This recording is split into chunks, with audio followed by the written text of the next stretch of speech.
Olá, muito boa tarde. No Sem Censura de hoje nós vamos falar de música, de velhice e de carnaval.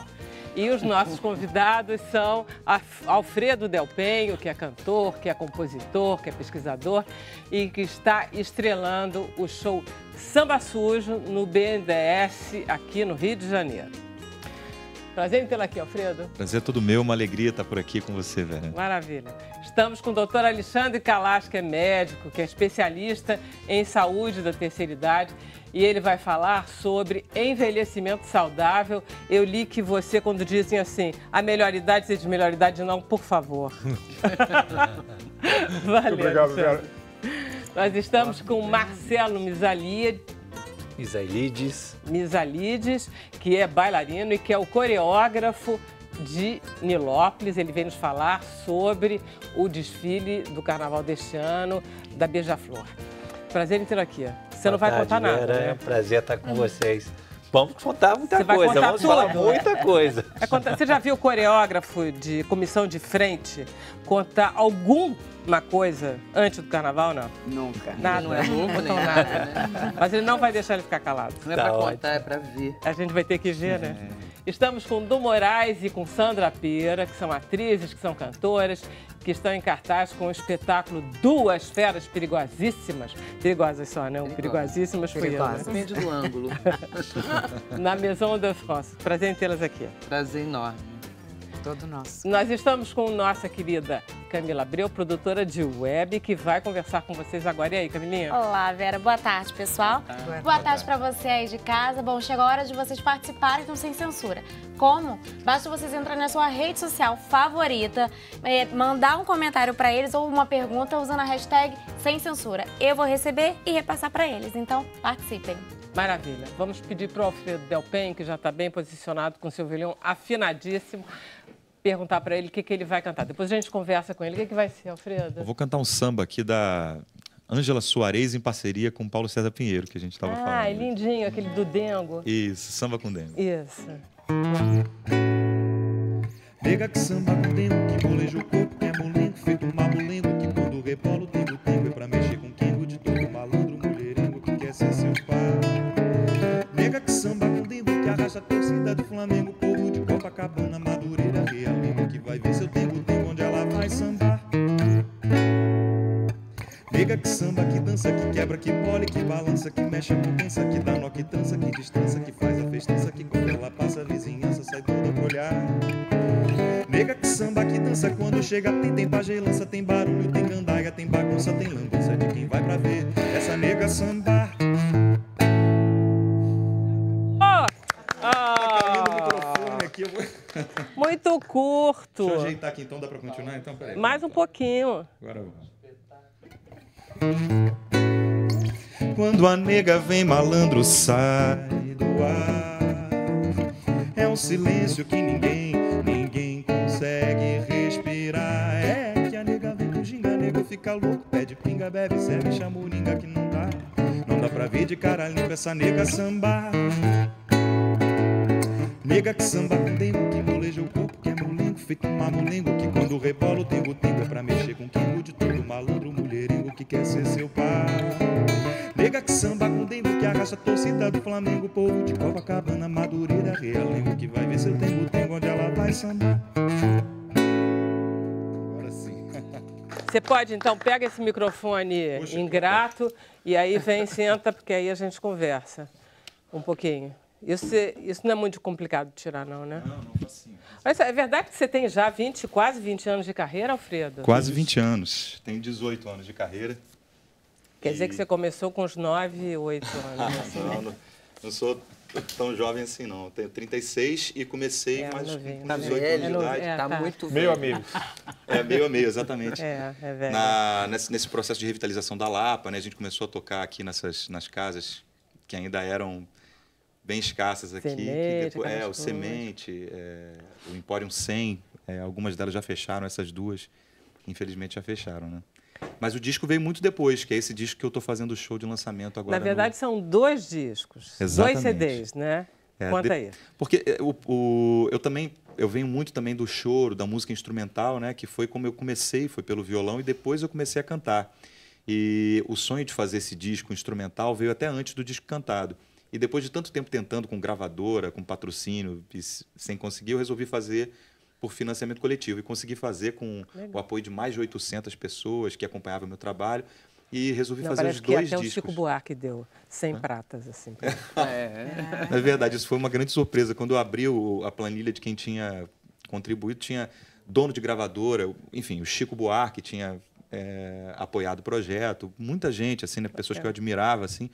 E eu lancei os dois discos ao mesmo tempo. Um instrumental, chamado Pra Essa Gente Boa, só com músicas dedicadas aos instrumentistas e compositores com quem eu toquei. E o outro que é o disco cantado, que chama-se Samba Sujo.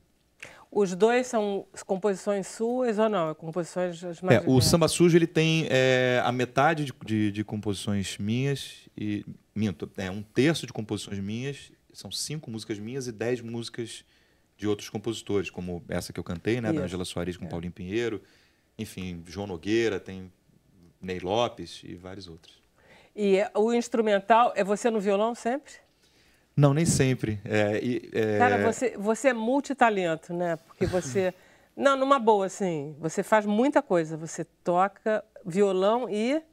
Eu toco violão, flauta, cavaquinho, pandeiro, sopra. essas sopras. Olha só. E faço parte... Ele posso toca deixar bem, o pior é isso. de falar que eu faço parte de uma companhia de teatro que, enfim, são meus irmãos, que é da Barca dos Corações Partidos. A gente...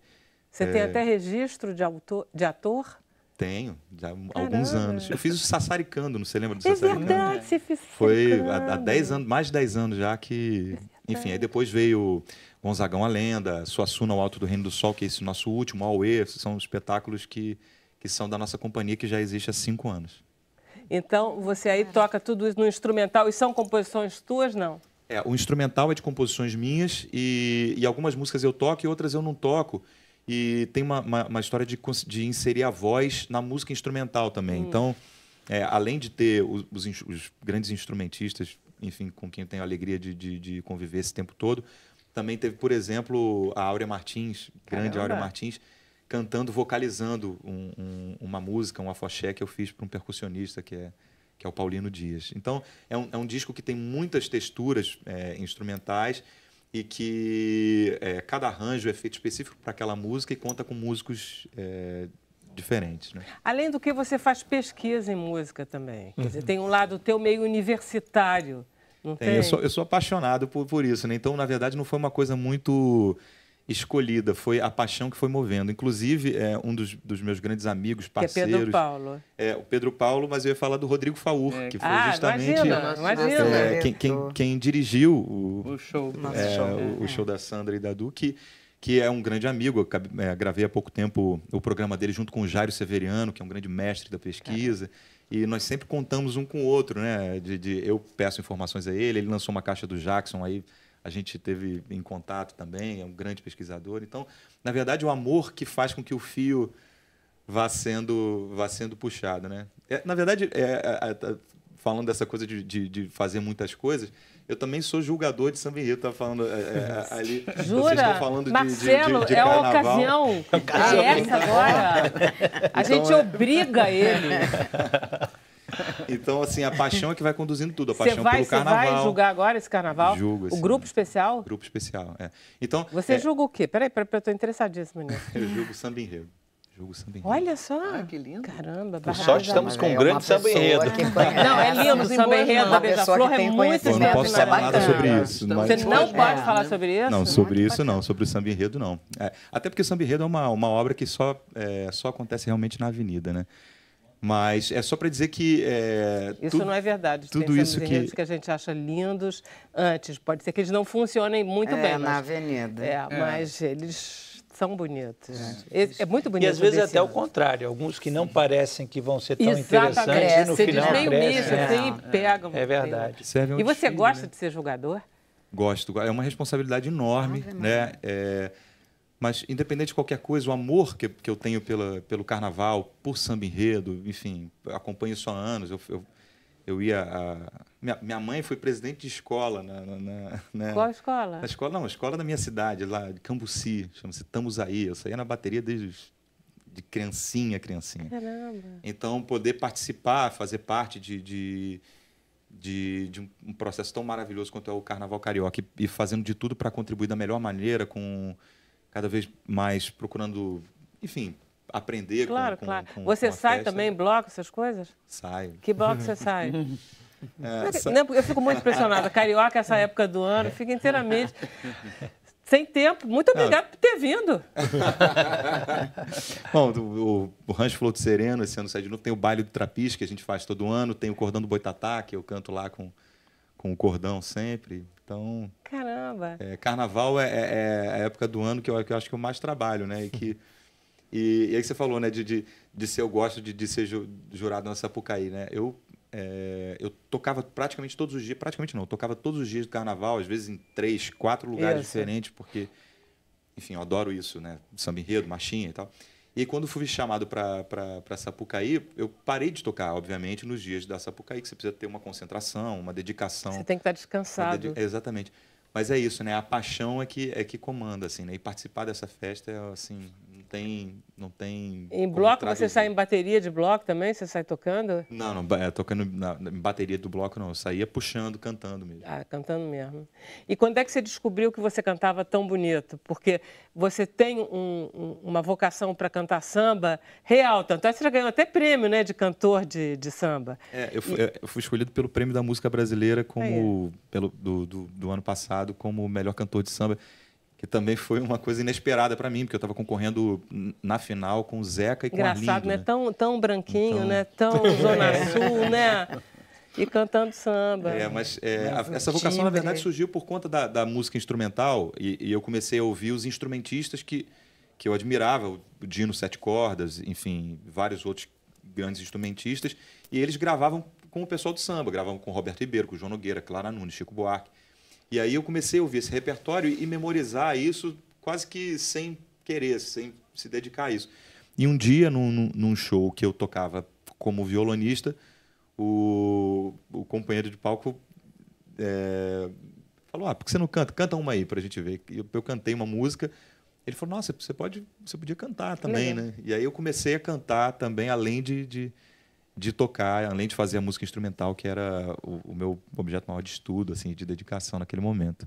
E é uma delícia cantar, não é? Porque vocês, então, que cantam, é uma autocompanhia, vocês se fazem companhia cantando.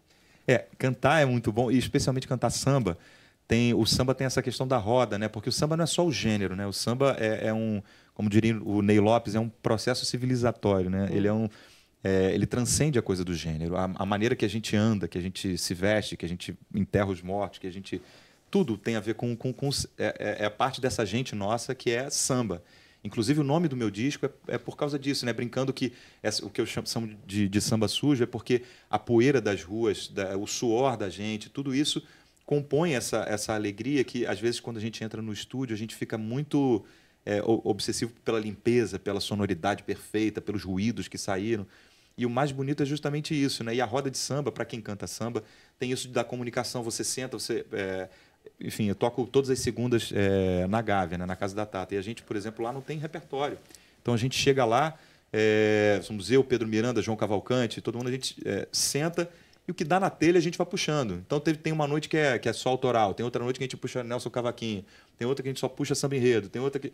Então, assim, o samba, quando você conhece o gênero, quando você conhece o fundamento, você tem a liberdade para brincar muito também, né? Então, além de você se fazer companhia, você está sempre na companhia das outras pessoas que bacanas. compartilham o gênero. E esse show, vai lá, diz o serviço que a gente... São aquelas maravilhas gratuitas do BNDES. Exatamente. Isso estou muito feliz de voltar com esse show para o Rio de Janeiro.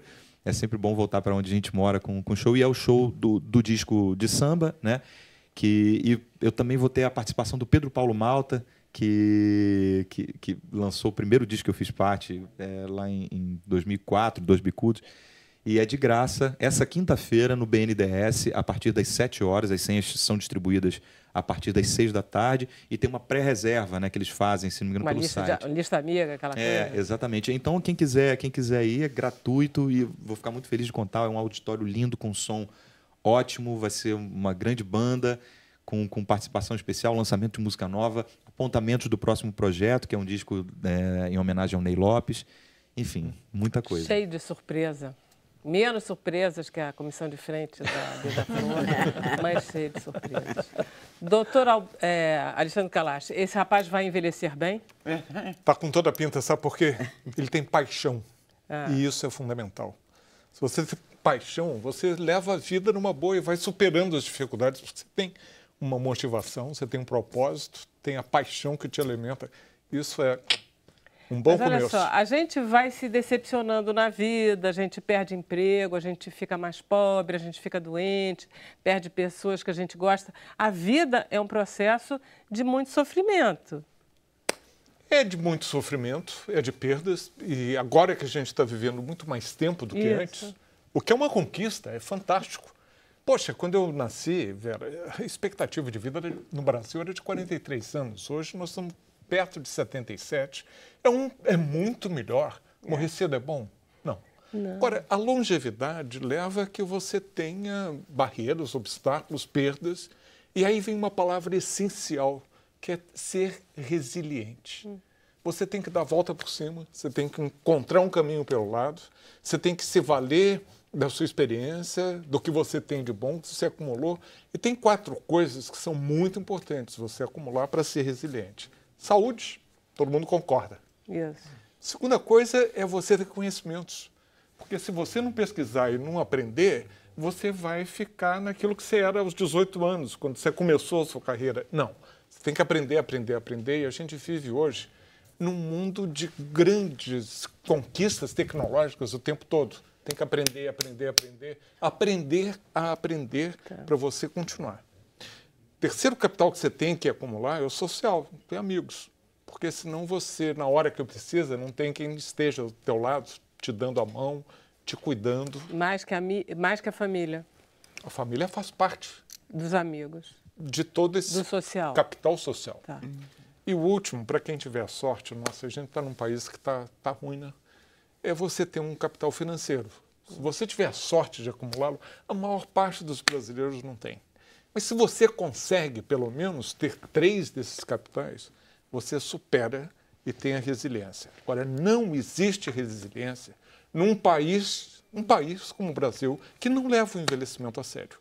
Porque você tem que ter o seu esforço pessoal sustentado em políticas públicas. E nesse ponto, Vera, eu que passei 34 anos fora do Brasil, quando eu olho e vejo, eu falei assim, caramba, não é possível, a gente tem que aprender a ser mais sério em relação a uma coisa que afeta você, afeta nós, afeta você mais jovem.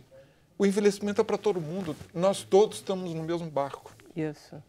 Bom, existem coisas que a gente pode fazer, existem coisas que a gente pode desejar que o país faça por nós. Em relação à nossa saúde, em relação ao dinheiro, você acha que a gente pode fazer alguma coisa? Não é muito a sua área, porque a gente investir, previdência, aquelas coisas de aplicar dinheiro, de não sei o quê, são muito complicadas. E as pessoas não têm muito conhecimento. Então, mas em relação à sua saúde, eu estou vendo que você é muito magro. Isso faz parte de um processo de manter a sua saúde? Claro, você tem que ter... velho tem que ser magro? Conhecimento não tem que ser magro. Não, porque ele está estudando esse negócio há 50... Quantos anos você estuda isso?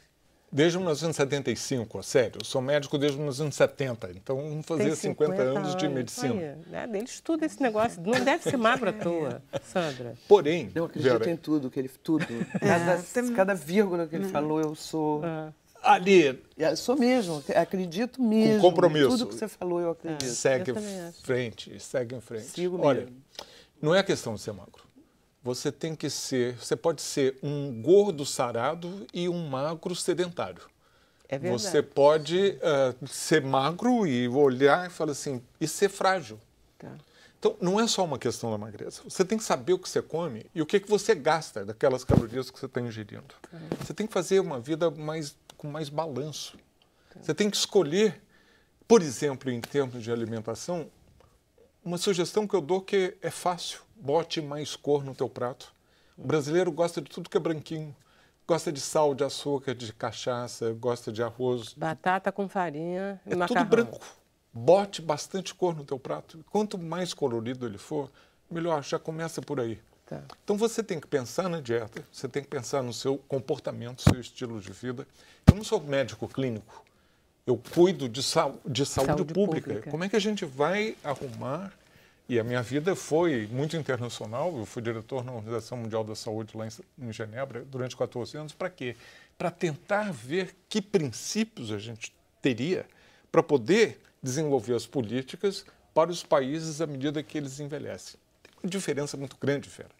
Porque os países que já envelheceram, que são os países desenvolvidos, eles primeiro enriqueceram para depois envelhecer. Nós estamos envelhecendo muito mais rapidamente na contramão. Mas não é... Peraí, uma pergunta que eu queria fazer a você depois que eu li. Nós somos muito mais pobres, temos uma população muito mais analfabeta, temos uma população mais despreparada por saúde e estamos envelhecendo assim mesmo. Apesar de tudo, a gente vai mais chegar... rapidamente por duas coisas. A gente está acrescentando 3 meses de vida, 3 meses a cada ano, a esperança de vida quando você nasce. Tá. Então já vai acumulando.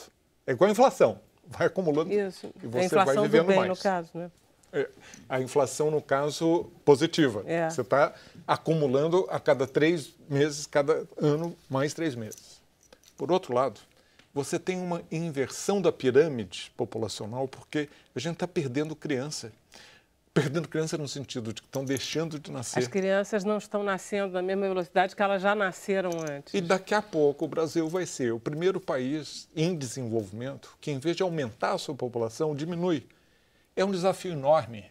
A gente não vai ter um número suficiente de jovens para vencer todos os desafios do envelhecimento e do desenvolvimento. Como é que a gente faz? Vai olhar para o lado? Não existe do lado, porque nenhum país experimentou isso antes. A gente vai ter que... Deixa eu fazer um intervalo, a gente volta continuando a conversar sobre esse assunto que é o nosso futuro. Vamos lá? A gente volta já.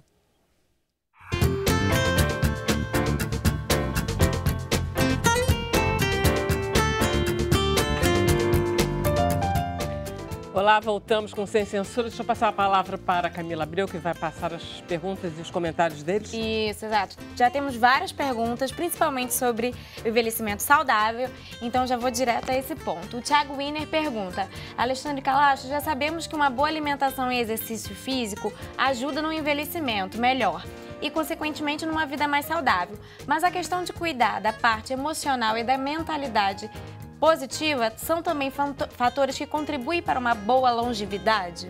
Com toda certeza, Thiago. Não tem a menor dúvida de que você tem que cuidar da alimentação, não ser sedentário, você tem que ter o estilo de vida certo, mas você tem que ter o lado emocional. Eu colocaria uma palavra aí: tenha um propósito. Olha aí o Alfredo. Ele tem um propósito, ele está alimentado, ele tem paixão, ele está indo adiante, está indo com garra. Você pode ter 36, 18... ou pode ter o dobro, 76, mas desde que você tenha esse lado seu emocional com um propósito de vida, você quer deixar um recado. E você quer chegar inteiro aos 90 para poder ter mais tempo de deixar esse recado. O emocional é sempre soberano. E o que é mais difícil? O emocional, a parte física ou a alimentação? Olha, ele falou, ele disse, o emocional é soberano. Soberano. Gostei da palavra. Soberano. Não é? É bonito. Tem razão, tem razão. E tem outra coisa, muitas vezes, quando eu era estudante de medicina, velho, a gente brincava assim, para você envelhecer bem e chegar bem à tal da longevidade, escolha bem seus pais. Não é só isso, não. 25% só é você ter uma carga hereditária legal, uma boa genética. Então, sua mãe está com 93, a minha vai fazer 100 esse ano. Já é um bom início. Tá. Mas 75% depende daquilo que você que a gente faz. fez na nossa vida. Atividade física, das suas escolhas, mas é também do seu astral. De você não ser... Olha, adulto ranzinhas é chato, né? Mas velho ranzinhas ninguém atura. Seja mais leve, cultive um senso de humor para que as pessoas possam estar ao seu lado e você ter com quem levar a vida. Porque tem outra coisa, hein? Preste bem atenção, porque aos 90 você passa a ser meio aqui um sobrevivente da tua geração. E se você não fizer investimentos para ter amigos aqui do lado esquerdo, a gente acaba isolado. Então você tem que pensar nisso tudo porque é o que nutre o emocional. E o trabalho? A gente deve trabalhar até o final da vida ou essa história da aposentadoria é real? A gente para e descansa e vai viajar sem dinheiro, né? Porque aposentadoria não tem dinheiro, né? Aposentadoria foi um conceito criado no século XIX pelo chanceler Bismarck, que ele viu que naquela época até os alemães só viviam até os 45 anos e quem chegava aos 60 chegava mal. E ele falou assim, é melhor levar esses caras, poucos, que estão aí de 60, cobrando aí um salário integral e não são mais produtivos. Vou mandá-los para casa, eles vão durar mais 2, 3 anos, a medicina não tem nada para fazer por eles. E daqui a 2, 3 anos acabou-se o problema. Começou aí. Só que isso não se adaptou ao tempo que a gente vive, em que numa Alemanha a expectativa de vida é praticamente 2 vezes o que era no século XIX.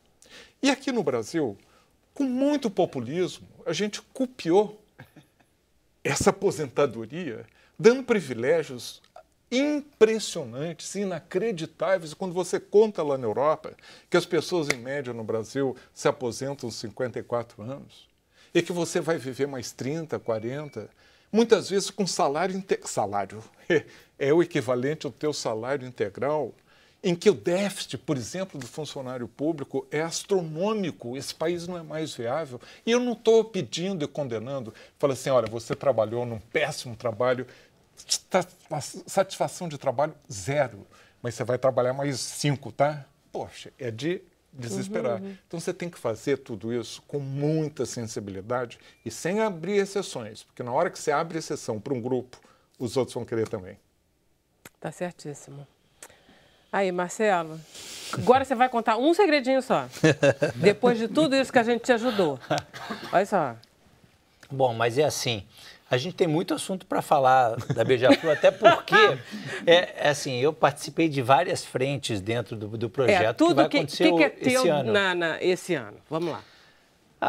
Samba Enredo, o tema. Olha, vamos dizer assim, as coisas a gente dá um pontapé inicial, sem dúvida. Mas é um trabalho de parceria, né? Carnaval, acho que qualquer trabalho hoje em dia é um trabalho sempre um somatório de forças, né?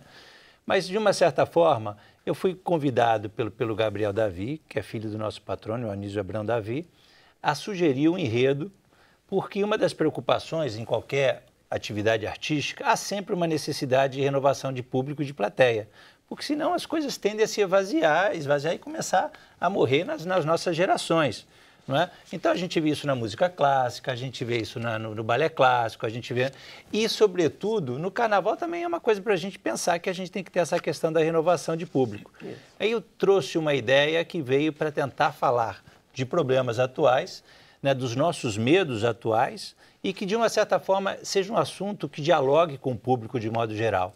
Aí eu levei o argumento de Frankenstein, da Mary Shelley, que está fazendo 200 anos agora, e que a partir desse argumento é a possibilidade de você criar um espelhamento sobre, vamos dizer assim, as questões que nos atingem hoje no cotidiano, que nós temos medo de sair às ruas, nós temos medo de identificar N situações, né, a qual nos sentimos vítimas disso, né?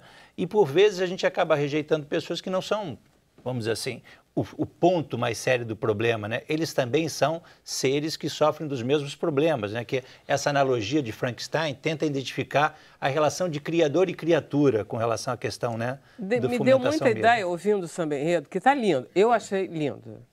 Não sei o que você vai achar. Não sei o que você acha. Nem eu. Não consigo nada. Nem eu não sei. Mas estamos felizes de ter uma pessoa tão talentosa para nos analisar. Mas aí me deu a sensação que vocês iam falar muito de menino de rua. Passa isso. Mas esse é o fio da meada da obra de Frankenstein. É isso mesmo, o criador, ele cria, o cientista cria a sua obra, né? Ele no sentido de querer buscar a imortalidade, né? A qual nós também estamos tocando um pouco nessa...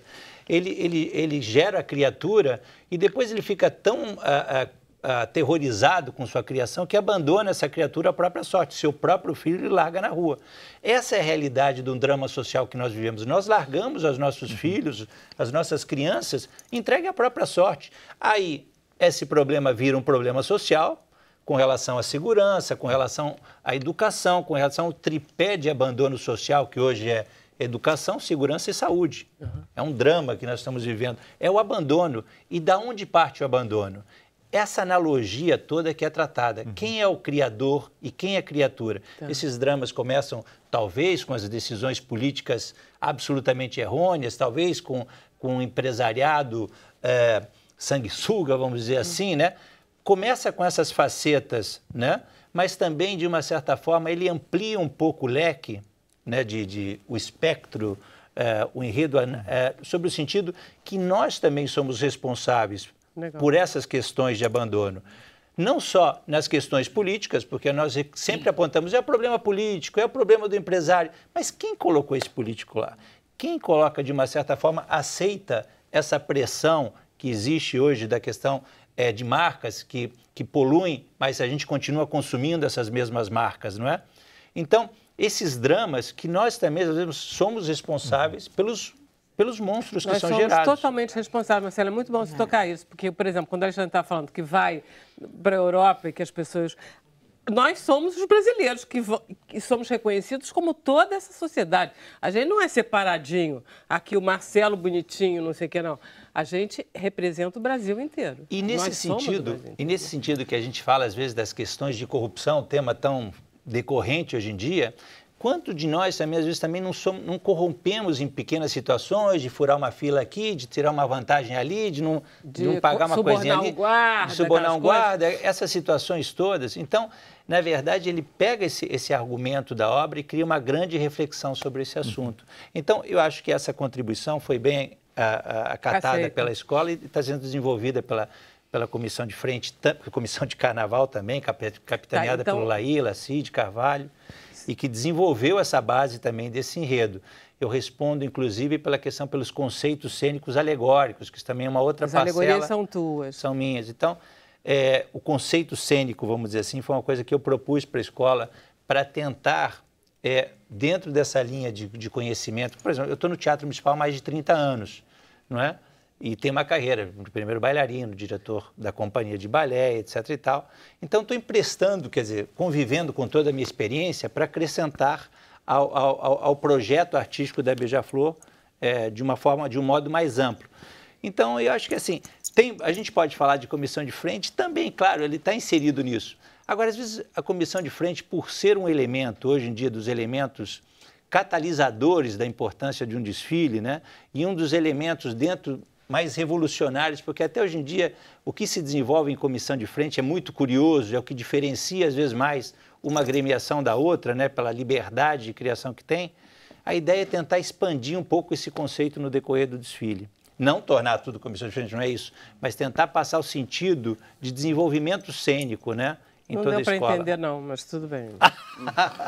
O desenvolvimento cênico, a espraiação da comissão de frente no longo da escola. Na verdade, tá abstrato pra caramba, Marcelo, assim, mas tudo bem. Mas sendo assim, quando eu encontrar lá, que eu olhar na televisão, eu vou dizer, entendi. Entendeu tudo. Vai ter um drone no meio do não sei o quê, nas pernas das baianas, eu vou dizer, Mas eu acho o seguinte, em verdade, eu vou ser muito retilíneo com ela. Eu começo com o argumento da obra de Frankenstein, e a comissão de frente entra nisso. Tá bom. Então, não tem muita estranheza. A verdade é que eu acho que eu tento contar uma história como se conta no teatro, como se conta na ópera, como se conta no balé, de uma certa forma mais linear, mas com alguns contornos que criam expectativas diferentes na dinâmica. É a primeira vez que você está na Beija-Flor? Não, é meu 5º ano na Beija-Flor, mas é o primeiro ano que eu estou envolvido no contexto mais amplo. Você está entrando com concepção na Beija-Flor, além da... Exatamente. Além da comissão de frente. Esse é o ponto. Essa é a mudança que você está. Essa é a mudança que acho que esse é o desafio maior. Esse é o desafio maior. Daí para virar carnavalesco é um passo? E eu acho que a gente vive um momento... Olha só, é isso. Eu acho que ele vai ser carnavalesco ano que vem. Não, mas as pessoas me perguntam, você é carnavalesco? Esse é um rótulo a mais. Por exemplo, Joãozinho 30 era do Teatro Municipal. Né? Então, de uma certa forma, o Renato Lage é um cenógrafo da TVE. Gente, Laíla começou daqui. Então, nós todos, de uma certa forma, emprestamos um pouco o nosso conhecimento para desenvolvimento do espetáculo do carnaval. Mas eu vou continuar sendo bailarino, continuar sendo coreógrafo. Você gosta muito do carnaval? Adoro, estou há 20 anos no carnaval. É que nem a paixão, então, uma coisa leva a outra. Eu acho que essa coisa Vai envelhecer bem também, né? Acho importante isso você falando, assim, essa questão de você gostar, de estar no todo da música, etc. e tal. A gente, quando está no teatro, a gente acaba entendendo um pouco de iluminação, um pouco de figurino, um pouco, né? De direção. Sabe tudo. Então, eu acho que é isso, né? E é importante a gente se envolver. Isso ajuda a gente a entrar nisso que estávamos conversando, da gente ter a capacidade de se apaixonar pelas coisas. Né? Isso acho que nos dá... E não parar de fazer, prazer né? de viver, né? Exatamente. Não dança, mas... Exatamente, porque de uma certa forma parei de dançar há pouco tempo, né? Você ainda dança, né? Olha, eu fiz umas coisinhas com a Ana Botafogo, que é parceira de muitos anos, aí algumas vezes a gente faz uma coisinha ou outra, mas muito, porque já não... O balé clássico é uma exigência muito... Não, é muito pesado aqui. Muito pesado. Então tem um momento que você tem que deixar... Se você me permite, Vera, você está vendo aqui conhecimentos, experiência que ele está aproveitando, tira daqui, tira dali, se reinventa. Isso é o que está levando à resiliência. Porque se ele parasse só com uma habilidade, que era de ter sido dançarino, ele próprio está falando. Ele não pode ter mais, Marcelo, claro, o pique que você tinha há 25 anos. Então a gente vai se adaptando, vai crescendo, vai pegando uma experiência, vai com o seu conhecimento. E o importante é isso, de você ter uma atitude, de não parar porque você envelheceu ou está envelhecendo. Não, faça dessas experiências dos seus talentos, das suas habilidades, o capital que você tem para poder continuar crescendo. Porque ele está melhorando, inclusive, né? Ele está melhorando como pessoa e como profissional. E está acrescentando à sociedade. Acrescentando coisas. Porque uma escola de samba, eu acho que a nossa cultura carioca, mais do que qualquer outra coisa, é baseada em quê? Nessa passagem de um para o outro, dessa experiência que vai crescendo, mas o fio condutor é a experiência, o envelhecimento, a idade. Não é à toa que a coisa que mais me deslumbra sempre numa escola de samba é você ter a ala velha. E quando você vê... A velha guarda, né? A velha guarda. Quando você vê aquilo e as baianas, aquilo é deslumbrante. E está transmitindo o quê? É o rio que está correndo em nossa vida. Né? É a manutenção das coisas, um passa para outro, né? Agora, eu queria dizer para vocês que vocês fazem parte da história da felicidade do carioca. Não é não? Não tem coisa igual. O que foi aquilo? Que rio esse que surgiu na nossa vida? Foi tão bom para vocês quanto foi para nós? Com certeza. Dúvida. Absoluta. Cara, era que tão bem, novo para a gente. Que coisa. Era novo para a gente, assim como era novo para o que nós estávamos mostrando. Público, era né? tudo novo. Geral. Mas aí vocês duas, de cara, vocês duas se combinaram, assim, aí... Vocês ficaram amiguinhas, assim, as duas logo? Nós ficamos com amiguinhas muito Antes de né? Frenética.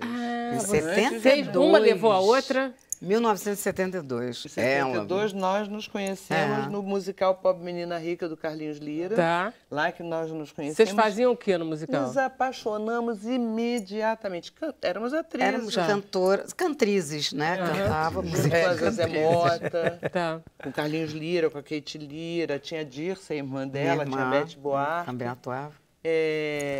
Foi ali que nós nos conhecemos. E começamos, e cantávamos no espetáculo, começamos a brincar disso, né? Cantávamos. Fazíamos foi muito rápido o amor, a empatia, sabe? Deixa eu fazer um intervalo.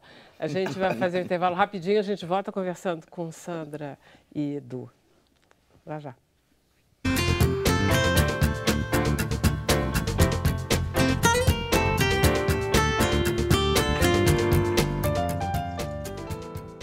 Então, deixa eu passar a palavra para a Camila. Olha, temos comentários e perguntas. O comentário é da Célia Nogueira, ela disse que escutou o samba na quadra e adorou justamente pela crítica que faz. E a pergunta é do Emanuel Felipe, ele diz qual seria a real inovação para as futuras comissões de frente que hoje ficam presas a um grande efeito especial. Na opinião dele, pouca dança, sem luxo e trocas de roupas desnecessárias. Sou fã do seu trabalho, pois é nítido que ele é bem mais profundo. Muito obrigado, fico feliz pela análise. Acho assim que, como eu comentei, acho que é um dos quesitos que estão mais abertos à questão cênica pela variação de linguagem. Então, por exemplo, existem comissões de frente que são baseadas em atores, ou em artistas circenses, ou em bailarinos, ou em gente da comunidade. Então, existe uma gama de estéticas completamente diferentes e de encenadores também. A minha particular é muito estranha, porque eu misturo ator, bombeiro, não sei o quê, misturo tudo. São pessoas amantes do carnaval de uma estética um tanto complexa. E você diz até que você não trabalha muito com bailarino, não, né? Que você gosta só de gente que gosta do carnaval, é isso? Eu gosto porque as pessoas vão com a faca no dente, sabe como é que é aquela coisa assim? E alguma coisa, há uma certa estranheza no sentido que a estética não é uma estética absoluta, é uma estética possível para a humana, né?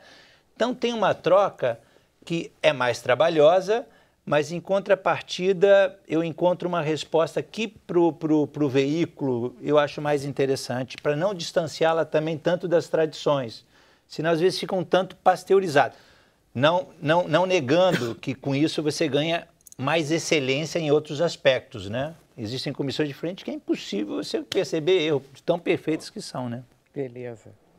Então vamos lá, Sandrinha. Aí vocês se conheceram e o Nelson Motta inventou aquela loucura. Não, nós nos conhecemos em 72, fizemos alguns outros trabalhos juntas, até que em 76 o Nelsinho me chamou, era meu cunhado, falou, estou abrindo uma discoteca, quero garçonetes.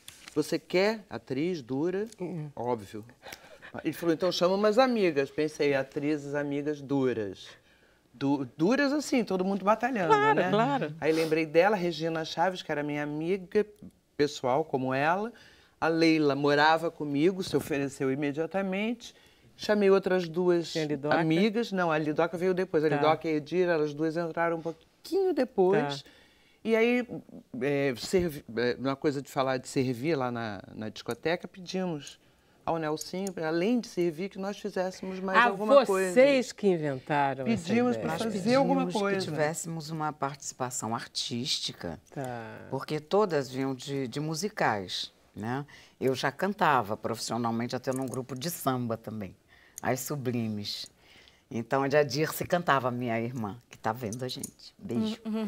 Então, aí nós pedimos ao Nelsinho que tivéssemos essa participação especial, essa participação artística dentro da história. Além de ser garçonetes. Mas as garçonetes também que ele queria eram garçonetes assim, usando maiôs é ótimo. Macacão de lurex preto. Gostoso. Gostosíssimas, lindas. Maquiadíssimas. Bonitas, é ótimo. Lindas mesmo, vocês eram todas lindas. Obrigada. Mas assim, então... São ainda. Obrigada. A gente faz o que pode, né? Tem que correr atrás do prejuízo, tem esse detalhe. Faz o que pode e tá dando certo. Tá dando certo. Tá dando certo. Tá bom. E aí deu certo essa história de vocês pararem e de repente tarará. E cantávamos 4 musiquinhas, aquilo foi virando um sucesso que nós nem sabíamos por quê. Fazíamos tanto sucesso. Um bando de gente ali pedindo e aí começa a história de Frenéticas, entendeu? Que delícia. É, uma plateia também, assim, né? A nossa plateia era Scarlett Moon, Ney Matogrosso, né? As pessoas falavam, diziam Caetano coisas, Veloso. Então, eles falavam, vocês não podem acabar, vocês têm que continuar. Não pode acabar aqui. Um aval de qualidade fantástico, né? Porque a ideia era essa, né? São 3 meses. E acabou, em 3 meses 3 meses de discoteca e acabou. Acabou tudo. Essa história que a gente conta um pouquinho dessa história no nosso show. Tá. No último dia do Dancing Days, eu morava com a Ângela Leal e com a Regina, na casa da Ângela Leal. E a Ângela Leal tinha todos os discos do Gonzaguinha em casa. E aí, um dia eu ouvi uma música, eu falei, Ângela, quem está cantando? Ela falou, Gonzaguinha. No último dia do Dancing Days, cheguei em casa, não conseguia dormir, falei, vou achar aquela música. Sentei no chão, ouvi faixa por faixa de todos os discos do Gonzaga, achei a música, pus numa fitinha, e uns dias depois a Lidoca falou, vamos continuar ensaiando? Porque tinha acabado o dancing, né? Não. Aí eu levei a fitinha, elas gostaram, ensaiamos várias coisas e essa música também. Aí um dia o Liminha apareceu lá no estúdio e falou, olha, tem uma gravadora nova chegando no Brasil, a Warner, vocês têm o que ensaiado aí? Aí nós mostramos, ele escolheu essa música e essa música virou nosso primeiro sucesso. Que era o... ele levou para a gravadora como demonstração, né? Vocês cantam Chamava no show demo. agora? Cantamos. A gente canta a nossa história. Canta aí a capela que eu quero ver se vocês cantam mesmo. O quê, por exemplo? Essa O daí. trem da alegria saiu agora, Agora partiu nesse instante. Tá alto, não? da Rádio Nacional, a gare principal da Central.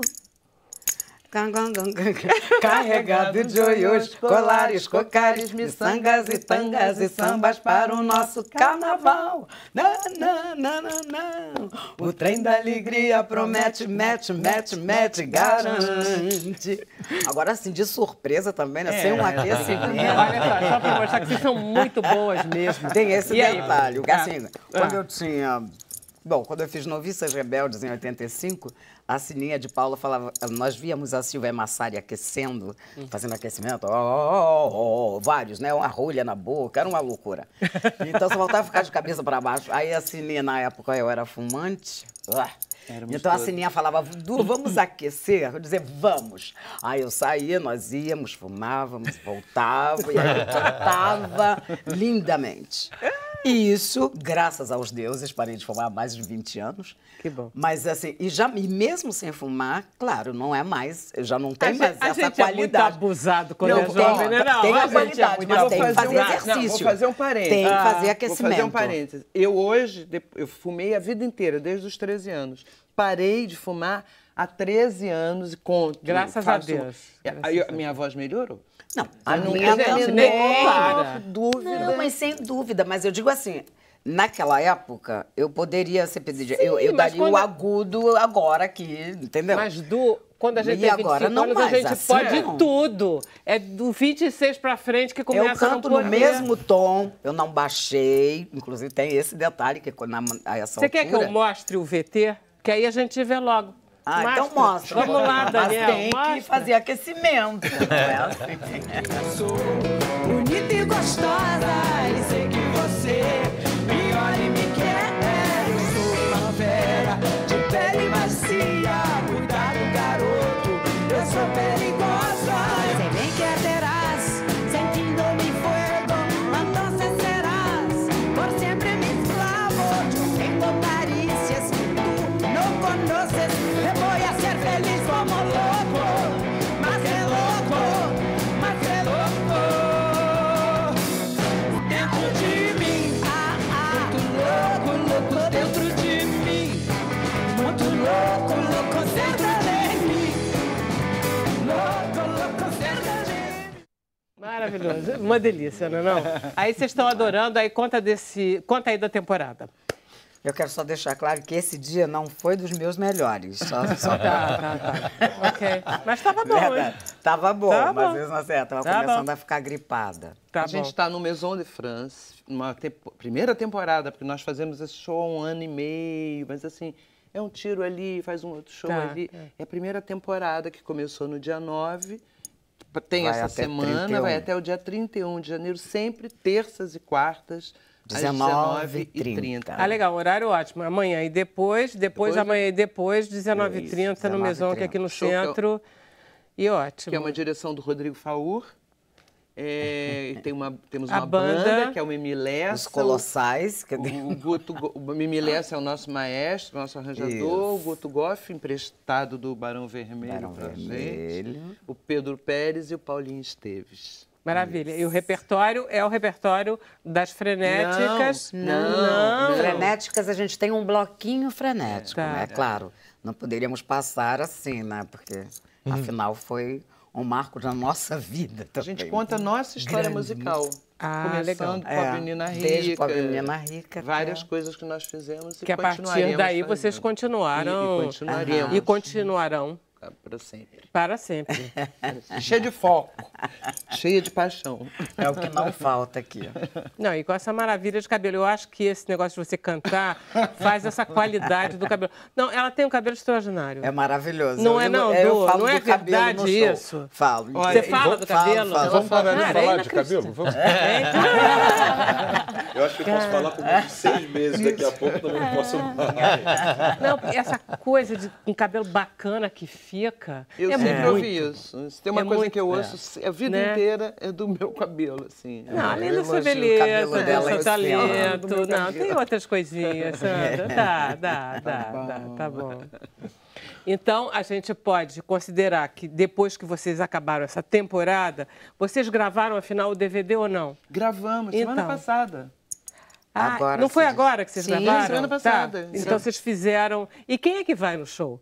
É gente da nossa idade ou Todas gente... as E a garotada idades. também vai? Garotada também. Todas as idades. Mas assim, o maior número é da nossa turma, né? Elas ficam sentadinhas ali na Conhecem frente, todas as músicas todas dessa- as músicas, elas músicas cantam cantam, aquilo dançam, uma loucura. com muita juventude, não é? É. É lindo de ver, assim, tem umas Acabam senhoras- dançando, terminam de É pé. muito legal, assim, é muito... E é tudo Muito mulher. Por que é isso, Alexandre? Explica Não, tem pra homem mim. Tem também. homem, nem mas, tem- com certeza a maioria Ah, são tem maioria, mulheres. mas né? não- Não, mas o Alexandre Mas tem uma tese. Por que as mulheres são mais participativas As desse mulheres, elas universo? estão muito mais acostumadas a ter uma vida social. Vocês compartilham, vocês falam. O homem, ele fica muito preso. O que é certo, o que é errado. Ele é muito voltado para o ambiente de trabalho. Estou falando, Tá- generalizando. Mesmo na geração deles? E vamos ver, porque ainda é muito cedo. Tá. Mas você vai poder me dizer melhor, estou dizendo, numa perspectiva de curso de vida, ao longo dos anos, a mulher sempre tem mais abertura e você vê os teatros cheios, você vê as meninas pegando as vans e indo em grupos para ir ao teatro, para ter uma vida social em todas as manifestações. Um dos melhores programas que nós temos no Brasil é o SESC. Das Isso, pessoas Maravilhoso. de mais de uma determinada ideia. Está cheio de mulher. Entende? E quando você vai a determinados bailes, que eles chamam, né, da melhor idade, que eu realmente acho Não, é lamentável uma essa expressão história. horrorosa. São Velho rótulos. é uma também palavra acho. linda. Não vejo problema nenhum. Velho, jovem. O Coni falava que não gostava nem de idoso, né? Ele gostava de ele velho gostava mesmo. de velho. Ele fala que velho tem uma coisa carinhosa, diferente de idoso que tem uma pecha. Tem, é tudo Você preconceituoso. pega Tem aquela peixe. uma enganação nessas coisas de melhor idade, não sei o quê. É uma enganação aí, não é bom, não. É bom ser velho mesmo, não tem problema nenhum. Mas Velhos quem assim. colocou nessa- o termo melhor idade foi o Joãozinho 30. Ele é que falava muito e a coisa pegou. Bom, mas enfim, o homem, Enfim, eu vou ele fica pedir muito para o mais nosso preso. jovem... Desculpe, a gente continua no Facebook, então. Deixa eu pedir para o Alfredo para você acabar cantando. Ah, que legal. Você vai cantar alguma coisa sobre velhos? Não, né? Não. Vai ser samba? Desculpe. Sinto que o peso dos anos me invade. Ah, também pode, também pode. Porque quando vira samba fica mais bonito. Homenagem ao programa, né? Sinto que o peso dos anos me invade. Não vamos somar a idade aqui. Fala disso é que não falta, né? Gente, deixa eu só agradecer, não imagino, deixa eu agradecer ao Alfredo, à Sandra, a Du, ao Marcelo e ao Alexandre, a vocês que nos acompanharam. A gente agora fica no Facebook, vocês também, né? Vamos lá? Senão a gente volta amanhã às 5, né, Camila? Exatamente. Ok. Alfredo, tudo seu. Vamos lá.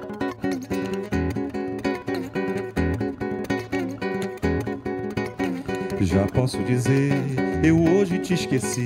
Depois de tanto tempo, até que enfim consegui. Quer dizer, tirando de manhã quando acordei, mas não tinha como não me lembrar. Sonhando o que eu sonhei, por isso é que acordei sobressaltado, te procurando na cama, doidinho, doidinho. Que você ainda tivesse ali do lado, então melhor dizendo, eu quase te esqueci. Também tem certas coisas que não dependem de mim. Por exemplo, igual a hoje à tarde aqui na rua, quando ouvi miar aquela gatinha, igualzinha a sua, chamei de tulipa e ela respondeu. Duas gatas com esse nome no Rio e em Minas. Que azar o meu Deus, esse é um samba sério, então não posso mentir. O certo então é dizer que eu quase não te esqueci. Nem dava, tomei um susto à noite aqui na esquina. Juro que pensei que fosse você, aquela menina. Só que ela era baixinha e mulata, nem parecia contigo, mas dá uma saudade quando vejo qualquer um que passa. E tem gente que acha graça, vou te confessar, eu não te esqueci. Tá aí meu samba tosco que não me deixa mentir.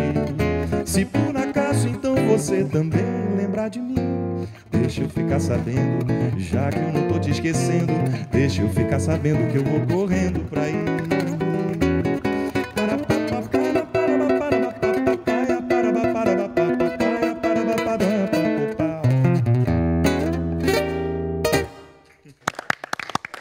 Me diz uma coisa, vamos lá, vem pra cá.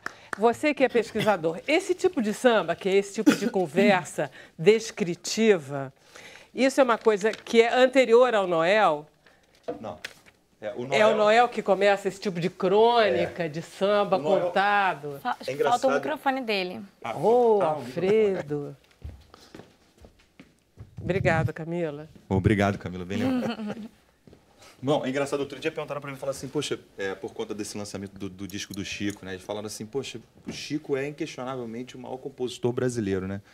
Eu falei assim, como é que num país com tantos compositores, tantos caras maravilhosos, você pode destacar um só? E aí, e ainda mais quando você tem, por exemplo, o Noel Rosa, você falou do Noel, né? Que não tinha absolutamente nada antes dele, né? A maneira de se falar das coisas, né? A poesia na música brasileira. Por exemplo, a relação com a mulher. A mulher, ou ela estava num pedestal, naquela coisa do... São dois lírios, os teus seios alabastrinos, quase divinos, parecem feitos para o meu beijo. Nunca vi isso. Esse é de quem? Isso é do Índio. Gravado pelo Orlando Silva. E nem é exatamente anterior, mas é um exemplo dessa coisa de antes. Mas, ou você tinha aquela mulher que arruinou a vida, não sei o que e tal. O Noel, ele não só é um grande cronista, né, que conta histórias, brinca com a própria figura, né, como esse samba sou eu brincando comigo mesmo e tal, mas ele dá visibilidade a personagens que não tinham a menor visibilidade nessa época. Enfim, ele fala do João Ninguém, ele fala da mulher do cabaré, ele é apaixonado por uma mulher do cabaré, ele fala do gay sem estigmatizar, sem tratar como as poucas outras músicas que falam. Aliás, o Rodrigo tem um grande livro sobre isso, né, que fala sobre a história do comportamento sexual, né, e da sexualidade, como a música trata a sexualidade e o comportamento. Chama-se História Sexual da Música Brasileira. É um livro espetacular. Mas e é justamente isso. O Noel, quando ele chega, ele traz todos esses personagens, né? E ele cria uma maneira de... Ele traz de tudo. O gago, né? Tem uma música em que ele brinca com a gagueira. Ele fala, mulher em mim fizeste um estrago, que eu de nervoso tô ficando gago. Ele traz para a melodia a maneira do gago falar e tal, né? Então traz para essa informalidade, pode contar as histórias, ele cria uma história de crônica, né? Que influenciaria todos os outros compositores depois Pena que dele. Viveu tão pouco, né, doutor? Poxa, imagina. 28 anos. Que legado ele teria deixado. Se tivesse tido pelo menos a sorte da gente ter como Noel, né? Caetano, o Chico Buarque, né? 28 anos. Seria uma maravilha, né? Chico se tivesse vivido. Engraçado, porque um amigo, a gente estava conversando sobre o Noel outro dia, ele falou assim, então você imagina, ele compôs 200 músicas vivendo até os 27, então se ele vivesse 2 vezes mais, ele comporia o dobro. Eu falei assim, não, e o pior não necessariamente é isso, porque a vida produtiva dele, quando é na primeira fase da vida, é menor, né? Porque, por exemplo, vamos dizer que ele não compôs até os 15 anos. Então ele teve 12 anos em que ele compôs. Se ele vivesse até os 50, ele não teria mais 12 anos. Ele teria, vivendo o dobro, ele teria o triplo de tempo de atividade, né? Claro. Enfim, mas Só que eu discordo dessa história que o produtivo e que você está no auge, que pode ser criativo, é até os 50 ou 60. Vamos acabar com isso. Você pode ser produtivo e criativo, é que a gente se impõe, acaba se impondo, que você só pode ser criativo Nada, quanta gente começou depois dos 60, não tem? Uns poucos. Mas tem, né? Gente que começa. Você vê o próprio Chico, né? Esse disco que lançou, o Paulo César Pinheiro, que Marinho cada vez mesmo, faz... todos os compositores Até o Roberto Marinho. Mas sabe o que o Saramago disse quando recebeu o prêmio Nobel aos 76 anos? Tivesse eu morrido aos 60 e não teria publicado um único livro. Isso. Depois de 16 ele ganha o prêmio Nobel. Poxa, tem esperança para todo mundo. Vou começar agora. E tem uma coisa que o doutor Alexandre falou que é interessante, que o Paulo César Pinheiro é um exemplo disso que você falou. Paulo César Pinheiro. Ele é maravilhoso, porque ele é parceiro de Pixinguinha, né? E parceiro não póstumo, né? O Pixinguinha convidou ele a fazer músicas.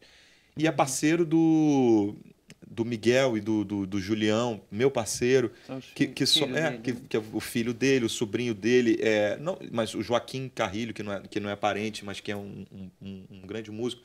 E é isso que você estava falando, né? De renovar as amizades, as parcerias. E o intergeracional, que é fantástico também, né? Você vê o Elton Medeiros, que está agora com 86 anos, e pelo amigo novo, está bombando, está criando coisas maravilhosas. Esse estímulo entre as gerações que a gente também está perdendo na nossa sociedade. Se você olhar a Fernanda Montenegro, que é uma senhora de 88 anos de idade, Laura Cardoso, né? Essas pessoas que... O meu pai fez uma peça, meu pai era ator, acho lindo esse título, chamava As Árvores Morrem de Pé. Que é Gostei disso. É bonito esse essa título, frase. né? Muito lindo. A história do ator, no caso. Né? É lindo. Tem um verso do Lupicínio que ele... Tem um verso do Lupicínio que ele usa essa imagem, né? Que é linda, que ele fala... procura imitar a planta a planta que morre de pé. E eu lhe agradeço por de mim ter se lembrado. É uma peça muito antiga. As árvores morrem de pé. Muito bom. Camila, nós temos perguntas aí dos telespectadores? Temos várias interações, mas acho que está todo mundo aqui assim... admirando tanto que a gente está aprendendo aqui com a fala de vocês. Uma das perguntas é do nosso querido colaborador, Gabriel Menezes. Sabia? Que ele pergunta para Du e para Sandra, para vocês falarem quais foram os papéis que mais marcaram a carreira de vocês. Uma boa pergunta. Eu posso... Fala, Sandra. Assim, em televisão, para mim, foi na TV Manchete, eu fazia a Baiana em Mandacaru, que era uma novela de cangaço. Eu fazia com o Bem-vindo Siqueira, um personagem que eu amei, sob a direção da Vancini. Então, em televisão, para mim, esse personagem foi muito bom de fazer. E você não cantava, né? Não, já cantava, já. Não, eu sei, mas no personagem, o personagem não cantava. Não cantava. Então deve ter sido bom mesmo, né? Era maravilhoso, adorava fazer outras coisas. E você, Du? Olha, eu fico meio dividida, porque a tia Anastácia, do Sítio do Pica-Pau Amarelo, com certeza assim, é uma grande paixão. É um grande papel, Grande né? paixão. Grande papel. Mas eu fiz também o remake da Mamãe Dolores, onde eu fiz a Mamãe Dolores. Que foi muito lindo. Direito de Nascer. Ô, Du, esse seu nome, eu queria perguntar, sempre quis, é apelido de quê? De Dulcilene. Ah, mas tem um H aí, é só para dar aí já foi a numerologia, já falou. Na verdade, o apelido de Dulcilene era Leninha. Na casa dela. Não, para família, família e amigos de infância. Tia Leninha, exatamente. Tia Leninha, Leninha, para com isso, menina, essa coisa. Mas depois, para Frenéticas, virou Dudu. Mas antes de Frenéticas, eu já usava. Eu usava Dulcilene, mesmo artisticamente. Aí elas acharam que era um nome muito longo. Ai, não, elas mudaram tudo na minha vida, essas meninas. Uma loucura. Para o bem. Para o bem. Então, foi bem. Não, graças aos deuses, senão eu teria ficado lá atrás. Teria ficado paradinha lá. Então, não digo parado, mas ia demorar mais um pouco. Não. Ia demorar um pouquinho mais só para sair. Mas, e depois desse, com relação ao nome. Virou aí a número, aí Dudu, primeiro. Tinha a história da Nega Dudu. Aí Nega Dudu, Nega Didi. Um dia minha mãe falou, para com isso, parece time de futebol. Nega Dudu, Nega Didi, já é negra, não precisa ter. Era nega mas tinha gente que chamava Nega Didi às vezes também. Ela falou, parece time de futebol, e que é negra, todo mundo já sabe, não precisa ser negra. Então usa só o Du. Falei, tá certo, mãe. Então, só o Du. Aí virou, mas Dudu. Posso te perguntar, então? Claro. Porque a gente está falando aqui de nega Dudu, etc. E o aspecto, porque a gente vem de também outra geração. O racismo ainda no Brasil está ruim. Como é que foi com as suas dificuldades? Isso pesou? Isso marcou? Ora. Sempre, né? Sempre. Você destacou dois papéis especiais que são personagens que têm uma determinada característica, né? Para negro, não tem jeito. Agora, eu acabei de fazer o Novo Mundo, né?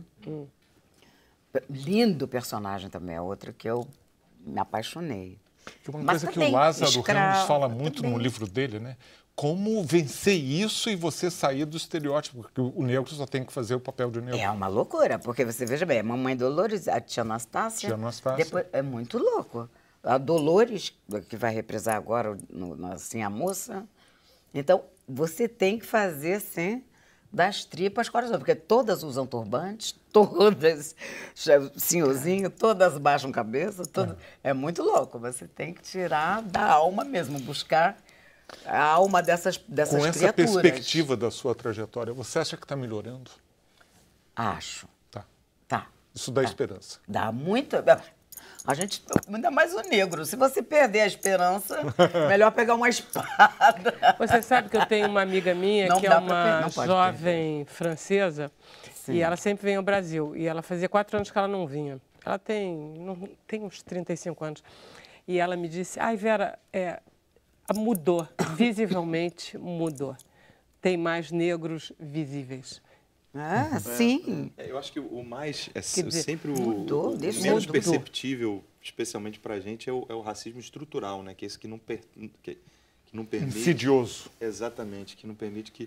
E tem um amigo meu que ele fala que é ator também, né? Ele fala assim, se tem num teste escrito ator de 30 a 40 anos, ele já não se candidata, porque ele sabe que os papéis que ele pode fazer vão vir escritos ator negro de 30 a 40 anos. Ou seja, quando está escrito ator, em geral, se espera um candidato branco, assim.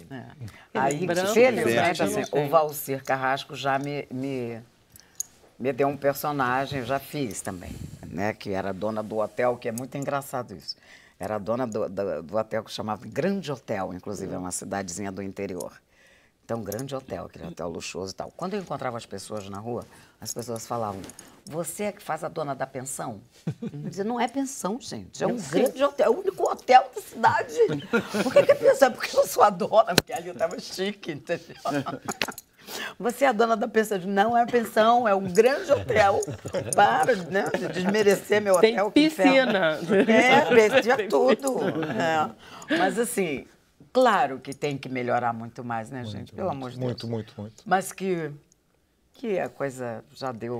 foi para frente, não foi para trás, né? Isso é um aspecto que a gente está se debatendo muito, inclusive na Sociedade Brasileira de Gerontologia e Geriatria, porque é a questão do negro que envelhece, que ele tem que carregar todo o peso e o fardo de já ser discriminado, porque ele é negro e agora ele é negro e velho. Sim. E a discriminação vem dupla. E a gente tem que colocar isso, tem que debater.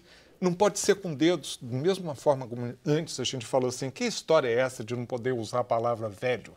Né? A gente tem que usar a palavra negra e assumir que a luta contra o racismo não é a luta do negro contra o racismo, é nossa, é da sociedade. Nós é que temos que assumir que a gente tem essa dívida. Meu pai foi um imigrante que, quando chegou no Brasil, ele, na hora que botou o pé no porto do Rio de Janeiro, ele já tinha mais direitos do que a população negra que estava aqui há 10, 20 gerações, simplesmente por não ser negro. Depois eu tive que levar muito tempo para aprender que nem eu era branco. Sim. Eu acho também, isso é que é muito esquisito na sociedade brasileira, porque a sociedade brasileira, que tem 50 tons de melanina, né, do 0 ao 50, ela fica se achando uma sociedade branca que não está lá, ela não existe aqui, a gente não se reconhece. Você olha nos políticos, no ministério, você olha na elite e você não vê Nós todos ainda somos negros. a presença. Por isso que eu acho que nutrir essa esperança e combater, e mulheres, isso, da mesma forma. Mas assim, não E nem é... sempre os que entram como ministros, a gente teve hoje, né? Mas você sabe que eu acho que, de uma maneira geral, posso estar enganado, né? Eu acho que, de uma maneira geral, as pessoas são muito preconceituosas com vários outros assuntos, entendeu? Quando vem uma pessoa gorda, aquele gordo, aquele judeu não sei o quê. É verdade, não é verdade. Mas... Eu acho que as pessoas são muito assim, aquele velho, sai daí, velha.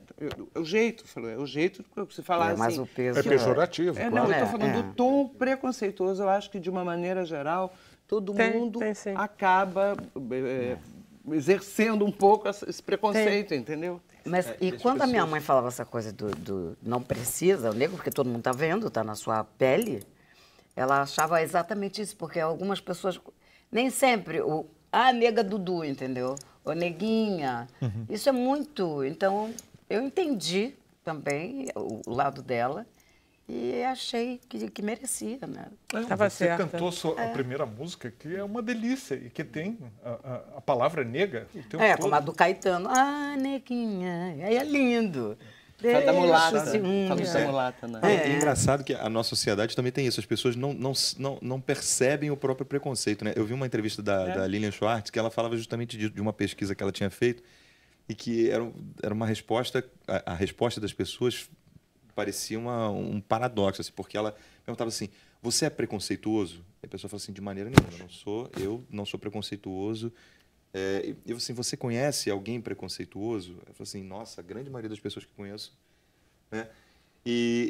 Então o resultado era completamente incompatível, porque 99% das pessoas dizia que não tinham preconceito e 99% dizia que os outros eram preconceituosos. Então, assim, Tem alguma coisa esquisita aí, né? Isso é uma coisa que, inclusive, a gente desenvolve no enredo, que a gente fala sobre a questão da intolerância, porque a intolerância, todas essas questões acontecem e a sociedade anda muito intolerante.